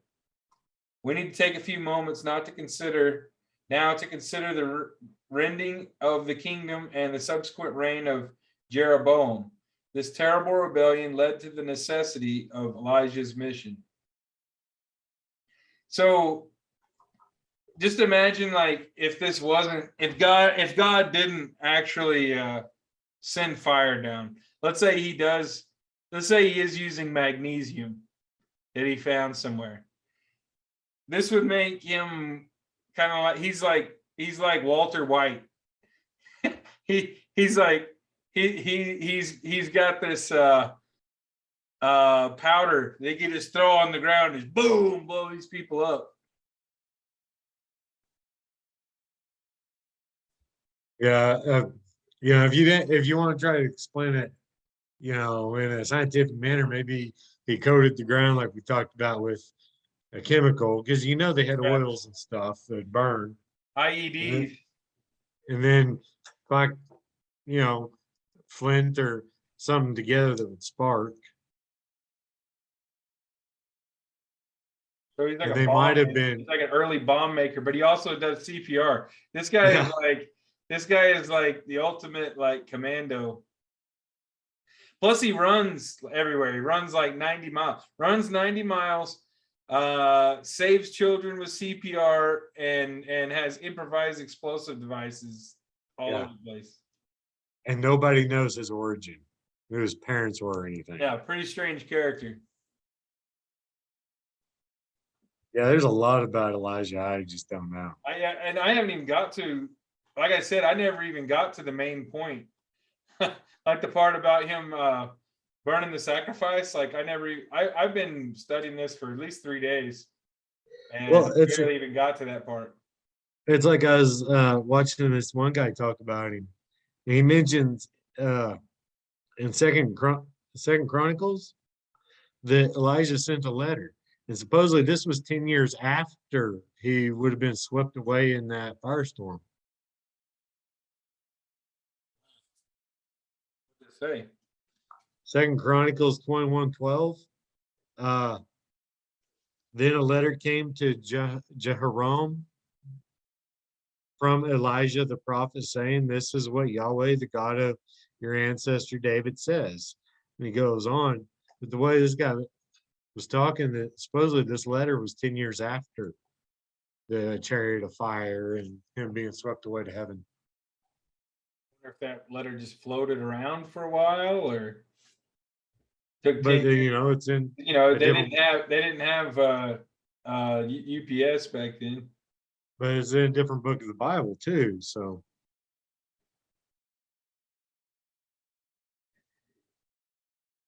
So Elijah and Elisha.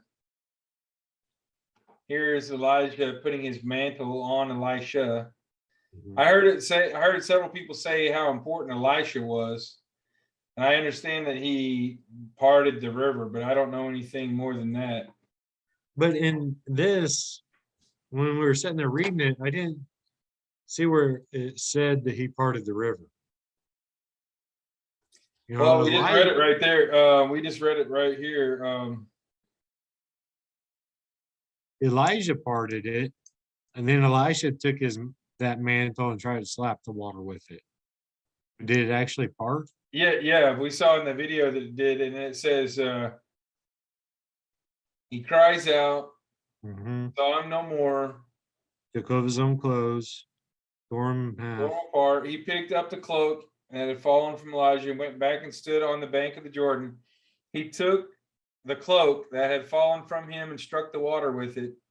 "Where now is the Lord, the God of Elijah?" And he asked. And when he struck the water, it divided it to the right and to the left, and he crossed over. Let me go back. Was that 2 Kings? Yeah, 2 Kings 2:14. Maybe I just didn't read far enough.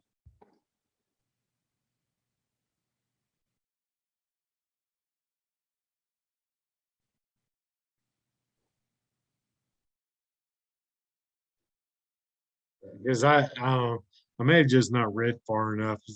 It just didn't. Right here, it says right here, Elijah took his cloak, rolled it up, struck the water with it, the water divided, and then Elisha, after he gets taken into heaven, Elisha does the same thing. Yeah.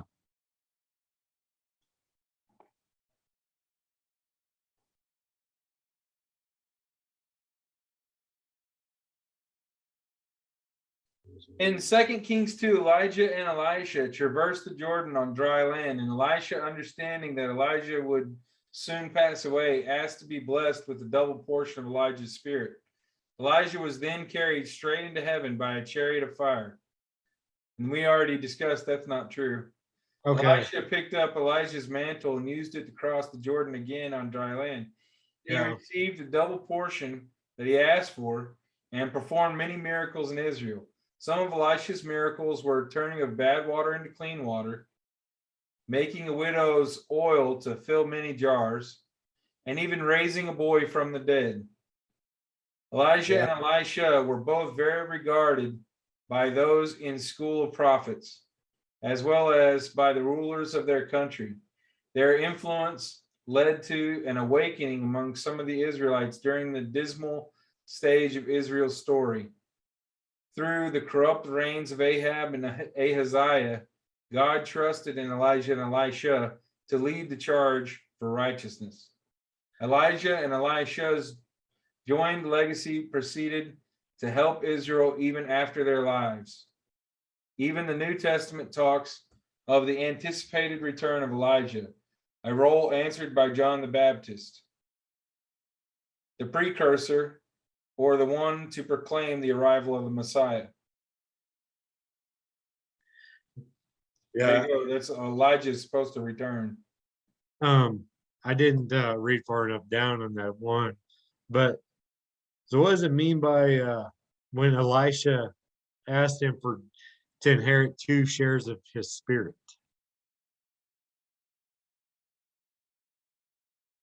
What do you think? He wants to be even greater than Elijah. At one point, Elijah cries out to God that he's no better than his fathers. And he's not talking about his biological father. He's talking about the priests that came before him. Mm-hmm. He's no better than they were. Because even though he called down fire, Jezebel didn't change her mind. It didn't convert her. So he's really like distraught.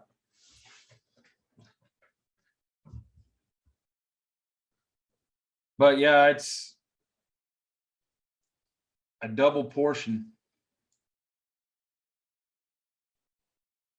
And he tells him if he actually sees him go into heaven, then he shall have a double portion.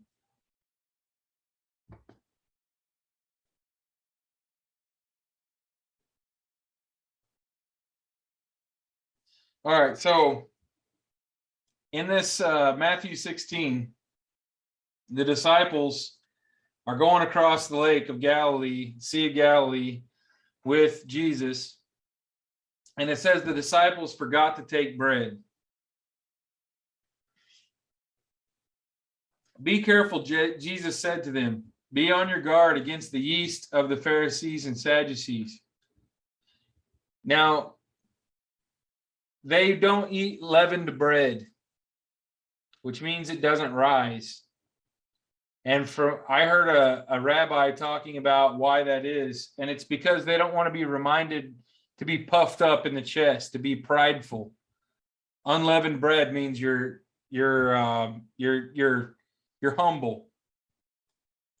They discussed this among themselves and said, "It is because we didn't bring any bread."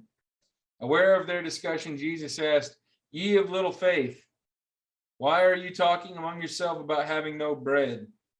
Do you still not understand? Don't you remember the 5 loaves for the 5,000 and how many basketfuls you gathered? Or the 7 loaves for the 4,000 or how many basketfuls you gathered? How is it you don't understand that I was not talking to you about bread? But be on your guard against the yeast of the Pharisees and Sadducees." Then they understood that he was not telling them to guard against the yeast used in bread, but against the teachings of the Pharisees and Sadducees. When Jesus came to the region of Caesarea Philippi, he asked his disciples, "Who do you people say the Son of Man is?" They replied, "Some say John the Baptist, others say Elijah, and still others Jeremiah or one of the prophets. But what about you?" he asked. "Who do you say I am?" Simon Peter answered, "You are the Christ, the Son of the living God." Jesus replied, "Blessed are you, Simon, son of Jonah, for this is not revealed to you by man, but by my Father in heaven. And I tell you that you are Peter, and on this rock I will build my church, and the gates of Hades will not overcome it. I will give you the keys of the kingdom of heaven. I thought this is really interesting. Whatever you bind on earth will be bound in heaven. Whatever you loose on earth will be loosed in heaven. What does that mean? Then he warned his disciples not to tell anyone that he was the Christ. From that time on, Jesus began to explain to his disciples that he must go to Jerusalem and suffer many things at the hands of the elders, chief priests, and teachers of the law, and that he must be killed and on the third day be raised to life. Peter took him aside and began to rebuke him. Never, Lord, he said, this shall never happen to you. Jesus turned and said to Peter, get behind me, Satan. You are a stumbling block to me. You do not have in mind the things of God, but the things of men. Then Jesus said to his disciples, if anyone would come after me, he must deny himself and take up his cross and follow me.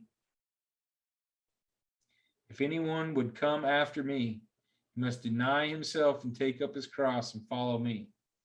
For So if whoever anyone- wants to save his life will lose it, but whoever loses his life for me will find it.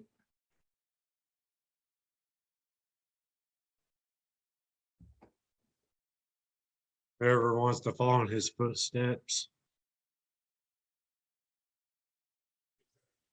So if you were Jordan Peterson, you might say something about death of the ego right here, to drop everything and be fully committed to what you believe in. If you're, I mean, what I get from this, do you think he's actually calling Peter Satan? I mean, I don't think he believes that Satan possesses his body. No, I don't think I think it's more of a metaphor. I think he's saying, like, They do say that Satan he's- means one in opposition, not necessarily enemy. Some people say enemy, but like if there's a council of spirits, well, Peter like just before told the him. fallen angels, there's one Yeah. guy who like comes out and he is the one guy who's in opposition of all the others. Yeah, I mean, Peter just told him, never, Lord, this shall never happen to you. And Jesus is like, you don't know that, so don't pretend you do. Don't try to say, like, and when he says, get behind me, Satan, I don't think he's telling Peter to get behind him because he's Satan. It's like you say, it's just losing my train of thought and footages, and I'm trying to read at the same time. This part right here where it says the gates of Hades.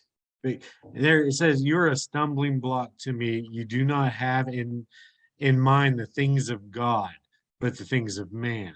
It's like you don't know what God's saying. You don't know what God thinks or what his plan is.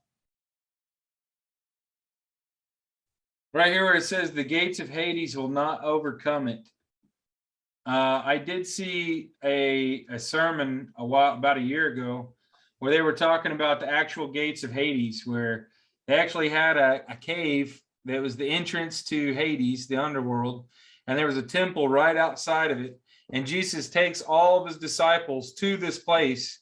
And when he's talking about all of these temples will crumble and not even the gates of Hades will overcome it, it's an actual place. There's an actual temple that's very popular where everyone goes and like sacrifices goats. You have to take your goat and throw it in the bottom of this pit in this cave, and like if the goat floats up, then like your sins aren't forgiven, but if it sinks, then your sins are forgiven, or something like that.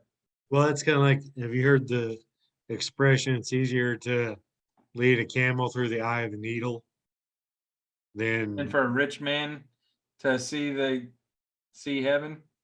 Well, no, when it mentions it in the Bible, the eye of the needle, it's actually a doorway in one of the walls of Jerusalem or something. It's a tiny door.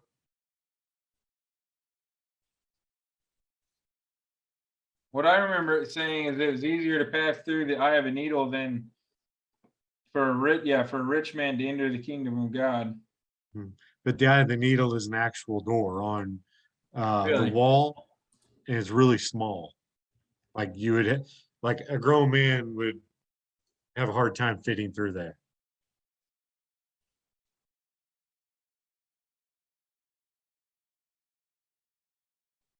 that easy to get camel into the needle than to get rich men to heaven. I mean, what happened? Rich people of the temple. Oh, they didn't know how much money. Very. They said about that. So that's the eye of the needle right there, I guess. Yeah, I remember hearing someone talk about that years ago and then seeing a picture about it. It was referring to an actual place.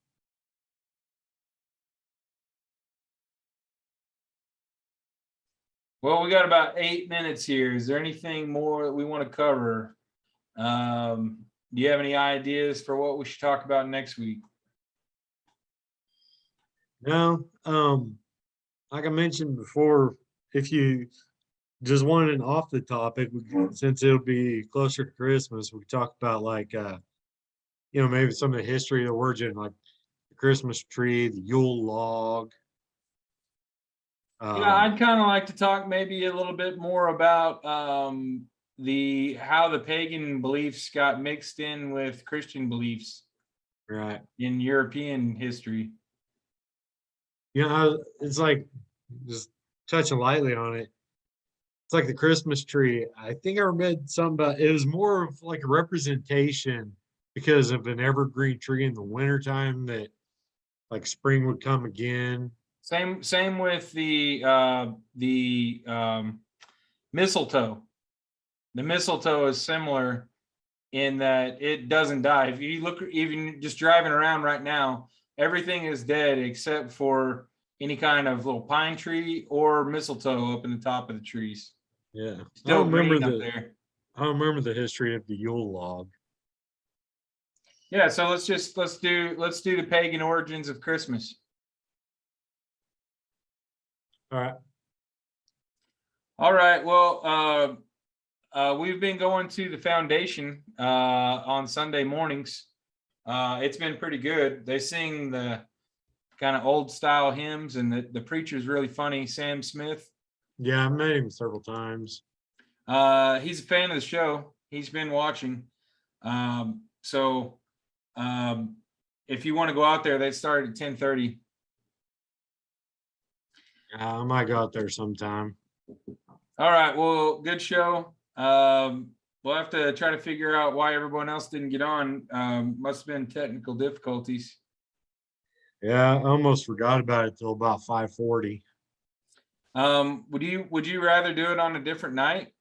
No, this is good for me, but whatever's easiest, because typically Sunday evenings I'm not doing anything.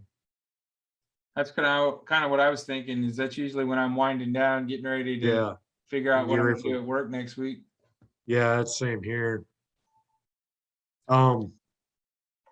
Next weekend or something, if we're not doing anything, come over and play some Pirate Splendor. You're not going to wait till Christmas to open it?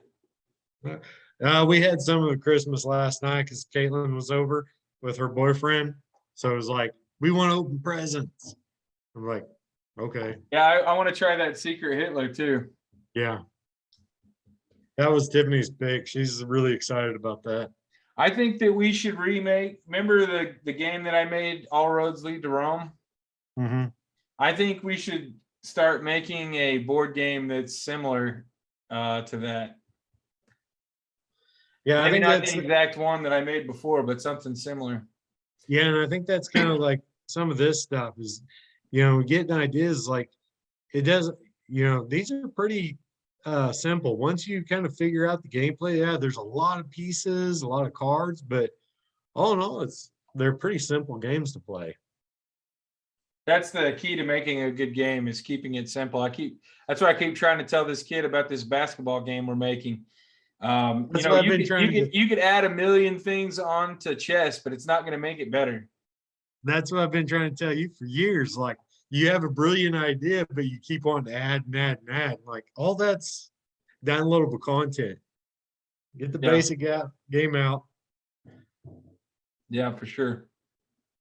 I really liked that All Roads Lead to Rome. It had a lot to it, though. It was very complex. I think we should make another one that's more, because that one was really based on European religious history, European Christian history, which I think maybe maybe that's like the Holy Roman Empire version.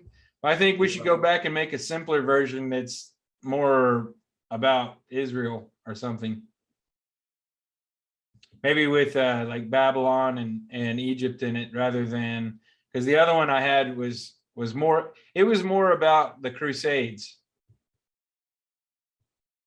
Yeah, because that's the thing too, is like, when people read the Bible and everything, I think a lot of them don't realize that Rome ruled the world at that time.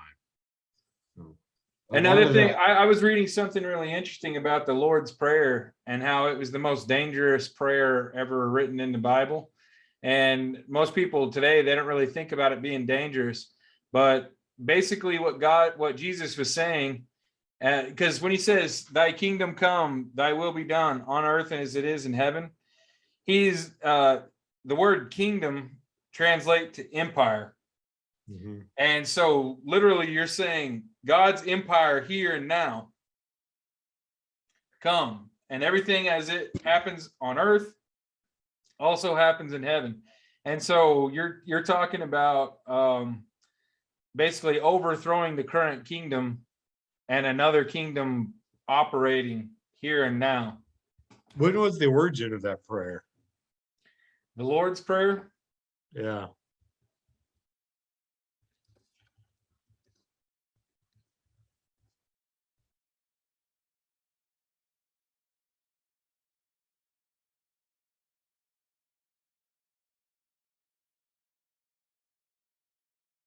Wikipedia.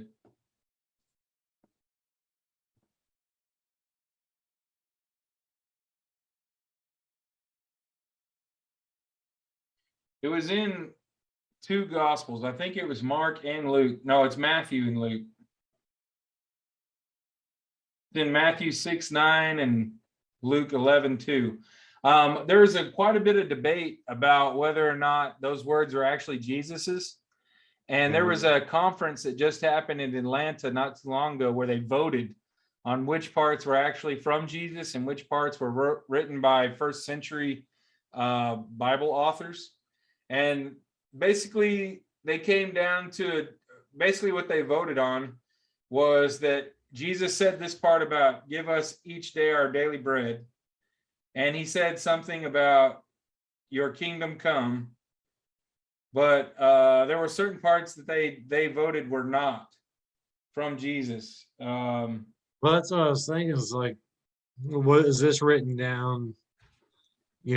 Sometime during the early Roman Catholic, around about the same time the Council of Nicaea. It would have been probably right before that. And it says things like, forgive us of our debts.